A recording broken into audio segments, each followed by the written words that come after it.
বিসমিল্লাহির রহমানির রহিম। আসসালামু আলাইকুম।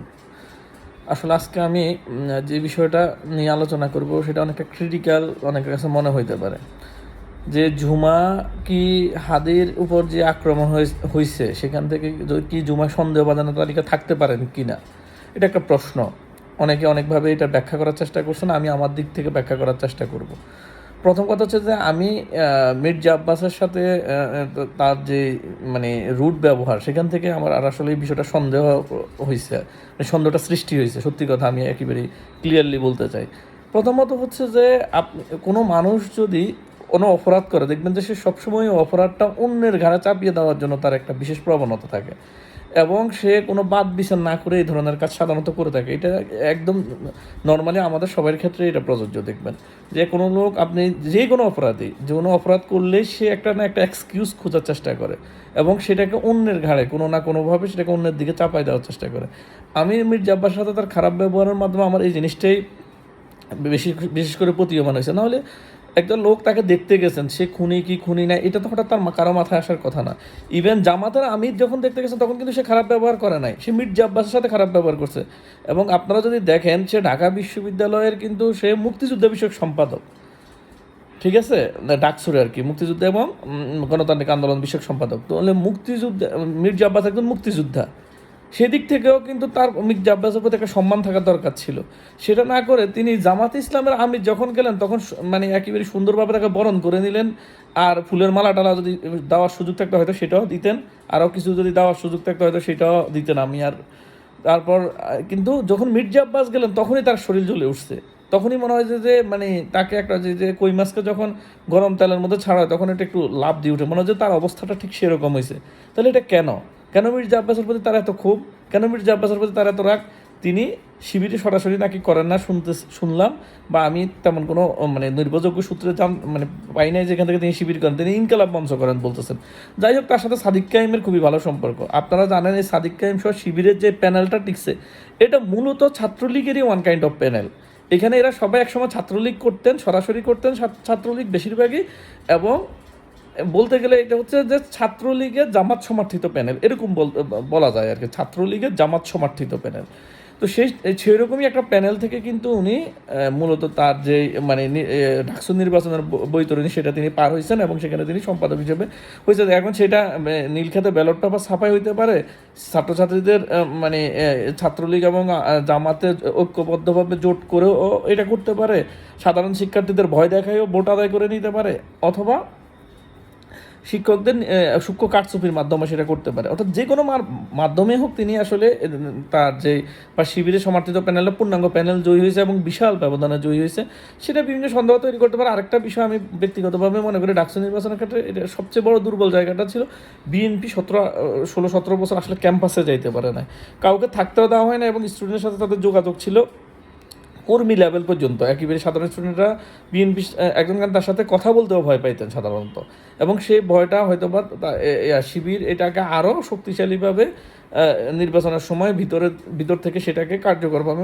সবাইকে ভয় দেখানোর চেষ্টা করছে যে তুমি যদি হয়তো ছাত্রদল করো, ছাত্রদলের প্যানেলে ভোট দাও, ছাত্র তোমাকে অ্যাসাইন করা হবে যে তুমি আওয়ামী লীগ করতা। কারণ তখন বেশিরভাগ স্টুডেন্টরাই ছাত্রলীগের মিছিলে যাইতে হয়েছে, সে ভয়টা শিবির সবার মধ্যে ঢুকাই দিতে পারছে। যাই হোক, এগুলো বিস্তৃত আলোচনার বিষয়, যেটা মূলত ওসমান হাদিকে গুলি করার বিষয় নিয়ে। দেখেন, ওসমান হাদিকে যে লোকটা এইটার সাথে যুক্ত বলে সবাই এখন মনে করতেছে, তার নাম হচ্ছে ফয়সাল করিম, ওরূপে মনে হয় দাউদ খান। এই দাউদ খান আওয়ামী লীগের ছাত্রলীগের কেন্দ্রীয় কমিটির সদস্য ছিল। তাহলে ছাত্রলীগ করতো কারা? তারাই তো দাউদ খানকে এই ইনকিলাব মঞ্চ পর্যন্ত পৌঁছায় দিছে। ছাত্রলীগ করতো সাদিক কাইয়ুম, সে ঢাকা বিশ্ববিদ্যালয়ের ছাত্রলীগের একটা হলের নেতা ছিল, এবং বড় বড় সব নেতার সাথে তার ব্যক্তিগত ভালো সম্পর্ক ছিল। তাহলে যখন 5ই আগস্ট হলো তখন তারাও আগের দিন, অর্থাৎ 4ই আগস্ট 5ই আগস্ট পর্যন্ত এই দাউদ খানরা কিন্তু এই কী বলে এই এই আন্দোলনকে দমানোর চেষ্টা করছে। সাদিক কাইমরা হয়তো বা সেই আন্দোলন দমানোর বিতর্কত চেষ্টা করছেন কিনা, তার আশপাশের লোকজন যে সুফিবাদের মতো যেসব মানে এখন আল্লাহর ওলিরা ঘুরে তারা করছেন কিনা সেটা তো আসলে আমরা কেউ শিওর না, কেউ নিশ্চিত না আসলে। যাই হোক, এখন সবাই যদি আমার মনে হয় সাদ্দামও আসে, ছাত্রলীগের সভাপতি সাদ্দামও আসে বলে আমি গুপ্ত শিবির ছিলাম, তাকেও তারা বরণ করে নিবে। তারা অলরেডি আখতারুজ্জামান, যিনি শেখ হাসিনার সাথে আতাত করে মানে নির্বাচনে গেছেন 2024 সালে, সেই আখতারুজ্জামান বিএনপি থেকে 5 বার বহিষ্কৃত এবং একটা পচা মাল, তাকেও কিন্তু জামাত এখন নিছে। দ্যাটস মিনস যদি ওবায়দুল কাদেরও আসি বলে যে আমি জামাত ইসলাম করবো, তাকে তারা নিবে। এখন রাজনীতি পরিস্থিতিতে এই জায়গায় দাঁড়াইছে। আচ্ছা, যেহেতু আমি মূলত আবার ঝুমার আলোচনা চলে যাই। ঝুমা তাহলে আমার মনে হয় ঝুমার মোবাইল নাম্বারটাকে আসলে যে তিনি যে ফোনগুলো একটা ব্যবহার করেন না, 5টা ব্যবহার, আল্লাহ ভালো জানে, যতগুলো সিম উনি ব্যবহার করেন এটাকে পুলিশ ফাইন্ড আউট করা উচিত, এবং তার সাথে কার কার যোগাযোগ আছে। এবং ওসমান হাদির সাথে যারা চলাফেরা করছে তার একজন বলছেন যে এই খুনিরা বেশ কিছুদিন আগ থেকে এখানে আসছেন, তারা কার শেল্টারে এখানে আসছেন। ঝুমা তো সবসময় ওসমান হাদির সাথে থাকতেন, তার কোনো সন্দেহবাদন লোকজন এখানে আসতেছে। এরা কি যেখানে সে মানে মির্জা আব্বাসের মতো একটা প্রমিনেন্ট রাজনীতিবিদকে সেখানে ঢুকতে দিচ্ছে না, তাহলে এর আগে যখন এসব সন্ত্রাসীরা বা এই টাইপের অপরিচিত লোকজন হাদির সাথে আসতে চাইছে, তখন এরা বাধা তৈরি করে নাই বলে আমরা কীভাবে বিশ্বাস করব? নাকি তারাই আসলে এই মানে এই যে কিলার যারা, তাদেরকে আসার এখানে সুযোগ করে দিচ্ছেন? যেহেতু পুরনো ছাত্রলীগ, তারা সবাই সবার বন্ধু এবং বিতর্কতভাবে তাদের যোগাযোগ ছিল, এবং কিভাবে মানে এটা নির্বাচন বানচালেরও একটা ব্যাপার হইতে পারে যে নির্বাচনের পরিবেশ নাই, এভাবে আরও 2-1 প্রার্থীর উপর হামলা হইতে পারে, গোলাগুলি হইতে পারে, 2-1 প্রার্থীকে হত্যাও করা হইতে পারে। এর মাধ্যমে কি দাঁড়াবে?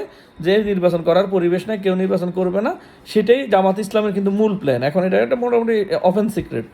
এখন বিষয় হচ্ছে যে এবং এটাও হইতে পারে যে ছাত্রলীগেরই একটা অংশ আসলে অ্যাকচুয়ালি জামাত এবং এই ইনকিলাব মঞ্চের মধ্যে ঢুকে গেছে কীভাবে? যেভাবে জামাত ইসলাম ইনকিলাব মানে জামাত ইসলামের শিবিরের অল্প গুটি কয়েক লোকজন আওয়ামী লীগে ঢুকে গেছে, একইভাবে পুরো খোলস পাল্টায় আওয়ামী লীগেরও ছাত্র লীগেরও কিছু অংশ হয়তো বা এখন এই ইনকিলাব মঞ্চ এবং এই শিবিরের মধ্যে ঢুকে গেছে।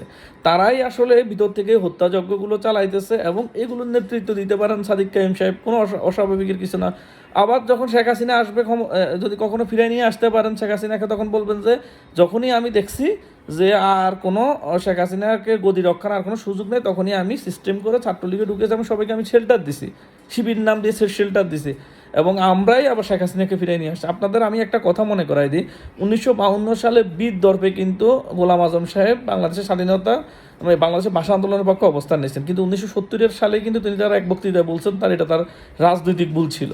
তাহলে যখন সাদিক কাইম শেখ হাসিনা আসলে বলবেন যে এটা আমার রাজনৈতিক ভুল ছিল, আমি তো আসলে মানে এই আন্দোলনে এইভাবে মানে জোগাড় করতে চাই নাই। সব মিলাই হচ্ছে যে একটা পরিস্থিতি তৈরি হয়ে গেছে, হাজার হাজার মানুষ নেমে গেছে, বিএনপির ছাত্রদল যুব দলের নেতারা আগেই ঢাকা শহর দখল করে ফেলছে। আমরা আসলে তো আমাদের হাতে কিছুই করার ছিল না, তখন আমরা উল্টো তাদের সাথে আসলে একসাথে মিশে গেছি, এবং আমি উল্টো শিবিরের সবাইকে ঢাকা বিশ্ববিদ্যালয়ে থাকার ব্যবস্থা করে দিছি, এবং তাদের পরীক্ষার ব্যবস্থা করে দিছি। শুধুমাত্র চিহ্নিত যারা তাদেরকে ছাড়া বাকিদেরকে আমি এই ব্যবস্থা করে দিছি। তাহলে কি মানে এই সাদিক কাইম হয়ে ঝুমা হয়ে এই শিবিরের লোকজন ইনকিলাব মঞ্চে ওই সিস্টেম করে ঢুকছেন, এবং ওই সিস্টেম করে ঢুকে এখন তারা এবং হাদিকে গুলি করা, হাদির অবস্থান, কারা হাদির অবস্থান জানাই দিছে, এবং হাদি কোথায় আছে, কোথায় কোন দিকে যাচ্ছে, এটা সন্ত্রাসীরাও খোঁজখবর রাখতে পারে। তার ভিতর থেকেও তো তার কিছু লোকজন এটাকে মানে আসলে করতে পারে, ইনফরমেশনগুলো দিতে পারে। এবং সেই কাজটা কি ঝুমা করছেন কি না, কেন তিনি এত মানে স্ট্রংলি মির্জা আব্বাসের এগেনিস্টে তিনি ফাইল আনলেন? ওই সাদিক কাইমকে তো বলেন নাই যে আওয়ামী লীগ এটা করছে। আমরা তো দেশের 99% মানুষ বিশ্বাস করে এই হামলা আওয়ামী লীগ করছে, যেহেতু ওসমান হাদি সরাসরি সবসময় আওয়ামী লীগের বিরুদ্ধে অবস্থান নিয়েছেন। সেই দিক থেকে তো অনেকটা মনে হইতে পারে যে ওসমান হাদির প্রতি আওয়ামী লীগ হামলা করছে, এবং আমরা সবাই এটা বিশ্বাস করি। সাদিক কাইম তো এটা বলতেছে না, ঝুমা তো এটা বলতেছে না, কেন তারা এটা বলতেছে না? এটাকে ফাইন্ড আউট করা দরকার। কেন তারা বিএনপির উপর আঙ্গুল তুলতেছে? কেন তারা তিনি আবার একটা গণ অভ্যর্থন করবেন? আপনি কার বিরুদ্ধে গণ অভ্যর্থন করবেন?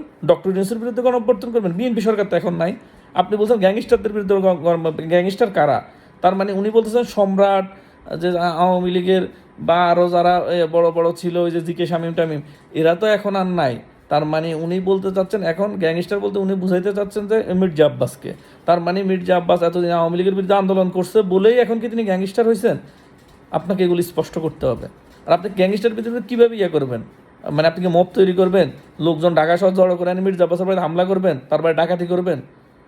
নাহলে আপনি কীভাবে গণঅভ্যর্থন করবেন? মির্জা আব্বাস কি এখন মানে সরকার প্রধান যে আপনি তার বিরুদ্ধে গণঅভ্যর্থন করবেন? অথবা আপনি কি ডক্টর ইউনূসের বিরুদ্ধে গণঅভ্যর্থন করবেন? তার মানে ইউনূসের বিরুদ্ধে গণঅভ্যর্থন শেখ হাসিনা চায়, যেটা শেখ হাসিনা চায় সেটা আপনি করতে চাচ্ছেন।